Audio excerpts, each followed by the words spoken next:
Muito bem, meu povo, de volta estamos com o nosso De Tudo Um Pouco e agora para falar ainda sobre a educação dos nossos filhos.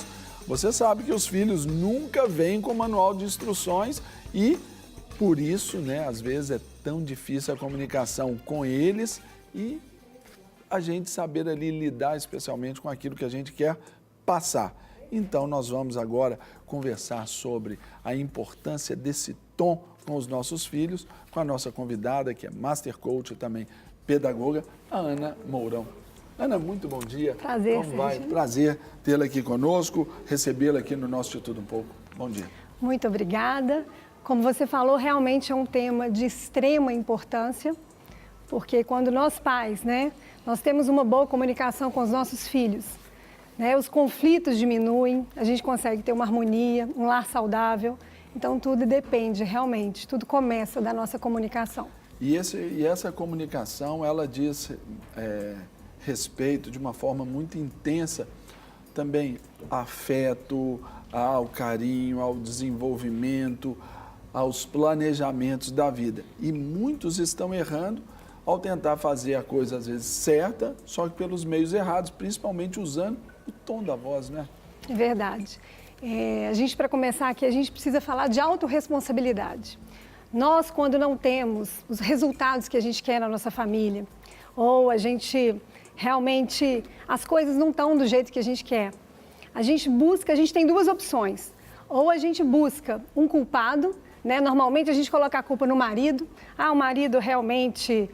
É um ogro, ele não ogro. fala nada, e ele só chega brigando. É verdade, ou o problema está com o meu filho está numa fase difícil, a gente tem que achar um culpado. Meu filho é muito calado, meu filho, ele sempre foi assim, ele não fala nada, e Sim. quando ele fala, ele já estoura. Sim, para a gente se eximir da responsabilidade.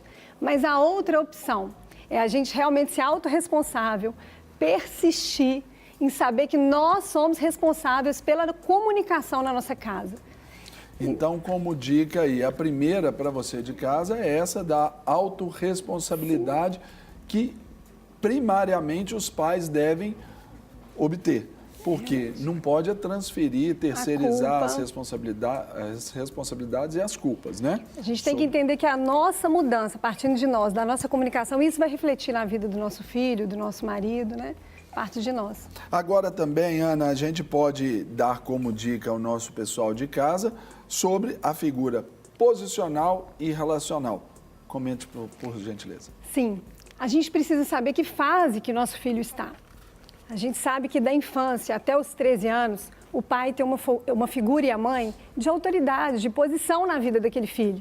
É o sim, o não, ele é tido como um herói. Mas à medida que esse filho vai se tornando um adolescente, essa autoridade ela vai caindo, porque ele tem acesso a muitas redes sociais, as amizades passam a ter influência na vida desse filho. E hoje, hoje a gente vê aí, até com o advento das redes sociais, dos canais de mídia aí, por exemplo, os youtubers, que passam a tomar assim um papel de quase que um endeusamento para as crianças. E às vezes passam mais tempo com os nossos filhos do que a gente mesmo, né? E tempo de qualidade, com aquilo que eles gostam, né? Isso. E o desafio, então, é a gente desenvolver a posição relacional com os nossos filhos. Porque quando chegar aos 13 anos, esse filho, você vai ter relacionamento, você vai ter intimidade. Porque se esse pai resolver manter a autoridade, não descer do patamar, não procurar relacionar... Autoritarismo. Ele vai afastar o coração do seu filho. E ele não consegue alcançar o coração do seu filho. Aí os conflitos, fica realmente uma comunicação desgastante e realmente um abismo muito grande entre esse pai e o filho. E quando a gente fala do tom de voz, a gente está falando, claro, de sentimentos, de emoções e até de um estado. Então, falar dos sentimentos para as crianças, para os filhos, também é importantíssimo. É essa empatia que gera, né? Sim. Eu tenho uma filha de 16 anos, a Vivi, e eu tenho feito isso na minha casa, sabe? Às vezes ela chega para mim com um problema, mãe, eu errei. Eu chego perto dela e falo, filha, quando eu era da sua idade, eu também passava por esses mesmos desafios. E eu superei, seja forte, corajosa, sabe? Eu falo dos meus fracassos, dos meus sonhos, dos meus medos, e isso tem gerado, assim, uma amizade.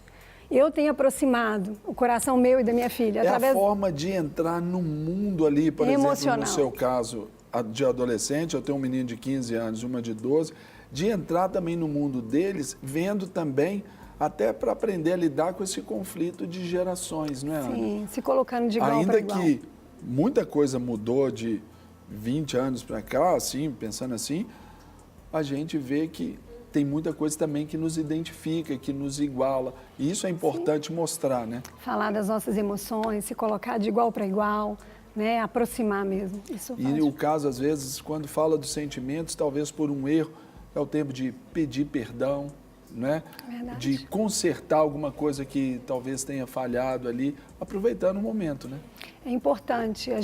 Nós pais, nós erramos, né? Somos falhos. Mas como é bom você chegar para o seu filho e falar, filho, mamãe e papai, a gente errou, a gente quer te pedir perdão, vamos começar de novo? Eu estou empenhada em ser uma melhor mãe, eu estou empenhada em fazer diferente. E isso, assim, o filho fica assim, meu Deus, o amor constrange, né? Por exemplo, eu vivo uma experiência dentro disso, que hoje eu consigo, até pelo desenvolvimento dos meus filhos, né, adolescentes, eles conseguem entender que aquilo que eu quero passar para eles, aquilo que eu me empenho em fazer por eles, é algo que eu estou lutando comigo contra até a minha cultura, porque eles sabem que eu não tive isso da forma como... Então, eles também entendem, talvez, às vezes, os excessos. Sim. Né? Eles passam hoje a entender esse lado. Isso é muito bonito, né? Na verdade, eles precisam entender que nós somos vítimas de uma vítima. Nós carregamos, às vezes, crenças, cargas da mãe da gente. A gente repete, não por não saber fazer diferente. A gente precisa persistir, mudar. Então, uma outra dica aqui da Ana Mourão, Master Coach, pedagoga, é que você escute com atenção e interesse aí os seus filhos. É verdade. Hoje, a gente vê que esse no consultório é o maior desafio dos pais. A queixa dos filhos. Eles chegam falando, olha, papai chega em casa e telefone, às vezes ele tem que resolver os problemas e nunca realmente escutam os filhos. Então, assim, eu desafio você pai, você mãe, a escutar com o coração, se colocar na mesma altura, sabe? Chegar em casa, deixar a bolsa, deixar celular, não levar nada para a mesa e sentar para poder conversar com seu filho, para ouvir seu filho. Acredito que hoje esse seja o maior desafio nosso, tirar um tempo de qualidade, de olhar no outro, coração com coração, e esse filho se sentir realmente valorizado. Eu adoro os memes assim da internet, assim, tem coisa que a internet é muito legal, a gente dá uma risada, mas às vezes o cômico reflete para essa realidade triste.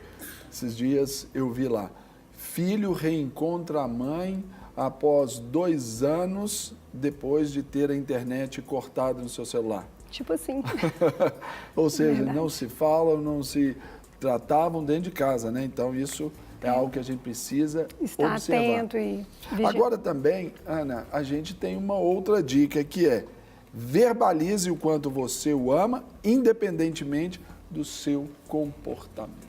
É verdade, os pais têm errado muito, porque às vezes seu filho ele erra no comportamento, às vezes ele não é aquilo que você projetou e o filho precisa saber que você o ama simplesmente do jeito que ele é, simplesmente por ele ser seu filho, porque se ele não conseguir absorver isso do pai e da mãe, essa criança, esse adolescente, ele vai passar uma vida toda mendigando o amor do outro.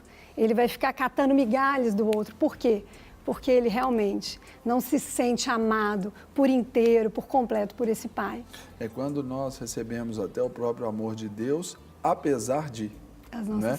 Não é por, mas apesar de, né? Então os filhos também terem esse reforço positivo, essa educação afetiva, ela é importantíssima. Sim, chegar e verbalizar realmente, filho, você é mais do que eu sonhei. Ainda que seja também num erro, né? Essa expressão. Sim. Olha, você errou, mas você tem o seu valor, aqui você vai, para poder até saber que ele ali caiu, mas ele não vai ficar caído, ele vai levantar e vai alcançar os patamares. Verbalizar independente do comportamento, né? Valorizar a identidade do seu filho. Agora, também, Ana, é importante a gente pensar e respeitar o perfil comportamental de cada filho, né?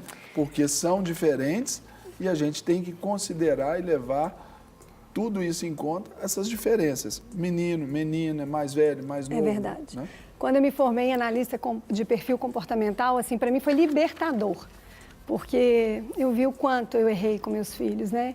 Eu agia da mesma forma que eu vivi, quando havia do mesmo jeito. Só aconteceu com você. Quando eu também fiz psicanálise clínica, não aconteceu comigo. Foi libertador porque meu filho, por exemplo, eu falava, filho, mamãe está saindo em 30 minutos. Estou pronta, já está tudo no carro, todo mundo pronto. Eu chegava para ele, filho, Davi, você está aí? Mãe, está tudo certo, vai dar tudo certo e tudo. E eu entendi que por muitas vezes eu quis exigir do meu filho que ele tivesse o meu tempo, sabe? Às vezes eu apressando ele. Então hoje eu chamo ele e falo, filho, estamos saindo em 30 minutos. Depois eu vou lá de novo com baixo tom, filho, temos 10 minutos. E tem dado certo, eu não tenho passado aquela ansiedade. Então a gente precisa. O tratamento é mais nosso do que dele. Né? Sim, é nosso. E eu vejo assim o quanto que isso mudou, sabe? Ele está menos ansioso, mais calmo. Às vezes eu chegava perto dele e ele ficava porque meu perfil, eu sou um perfil influente, mais agitado. E é diferente do perfil dele. Então, pai, mãe, a gente precisa entender o nosso perfil e também entender o perfil do nosso filho, né? Não é fazer essa projeção assim para encaixá-lo no nosso mundo. No nosso a gente mundo, gerar na nossa comunicação. Mundo comum ali, não é? Agora, olha, observe essa dica próxima aí da Ana Mourão para você. Se for reclamar, dê sugestões. Sim, o que a gente aprende muito no coach, né, que as pessoas eficazes, de alta performance, para cada crítica, antes a gente tem que fazer 6 elogios. Então, quando você for chamar seu filho no cantão, a gente precisa ter o tempo certo e um modo de falar certo. E chamar e falar, filho, olha, eu tenho visto que realmente você tem se empenhado, eu tenho visto o quanto que você tem crescido, e elogia, e elogia. E depois chama e fala, filho, sabe aquela hora que você falou com a mamãe, perto de todo mundo? Eu gostaria que você falasse diferente. Sabe, aquilo doeu meu coração na hora que você falou. E filho, eu estou falando isso porque eu vejo o quanto que você tem crescido e que é capaz. Gente, ele vai, da próxima vez, querer, assim, fazer o melhor, sabe? É aquela técnica do sanduíche, sim, né? E termina... Elogio, problema, e elogio, né? Isso. Então, papai, ó, vai falar do problema, mas leve junto também a solução, porque é assim que a gente resolve as coisas e isso vale para o mundo corporativo, vale no seu convívio aí na igreja, vale para o convívio na escola. Grande sabedoria. Porque o pessoal sempre vai naquela máquina, vou te fazer uma crítica construtiva. Às vezes, crítica é crítica. É verdade. Não é verdade? Então, o que você vai construir depois não é a crítica, é a palavra de afirmação ali depois, né? E que tem que ser feita no tempo certo e do tom certo. Né? Então, não é o que se fala, mas... Não é. Como se fala e no tempo que a gente escolhe para falar. Agora, atenção, pais do meu Brasil. Não comparem os filhos. É verdade. Isso a gente vê em casa também, nós temos filhos diferentes e às vezes sem querer a gente compara. E quando a gente compara, a gente coloca aquele filho numa posição de inferioridade. E a gente está ali destruindo a crença de valor, de identidade desse filho. Então, assim, elogia em público. Mas quando for comparar com o vizinho e falar, não. Chega para ele, elogia, fala para ele, somente dele. Mas não cita outra pessoa, não faz isso na frente de ninguém, porque isso é destruir a autoestima do seu filho.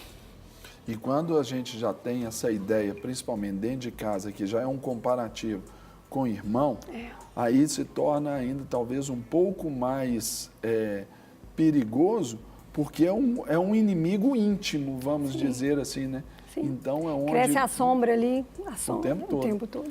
E vale também pela escala dos filhos, né? O mais velho, o do meio, às vezes, quando se tem 3, ou o mais moço, ou o caçula, sempre tem que também tomar muito cuidado para isso. Temos que tomar cuidado. E o irmão do meio, né, tem essa teoria de que o irmão do meio sempre é o que mais sofre, né? Eu sou do meio. Né? É porque fica à sombra do mais velho, já tem a comparação com o menorzinho e já nasce com um competidor, então tem toda essa história. Se os pais não tiverem esse tato, essa habilidade aí, vai dar problema. Mas eu sei que não vai ser o seu caso aí de casa, porque você vai estar observando essas dicas aqui da nossa convidada, que é Master Coach, psicopedagoga Ana Mourão.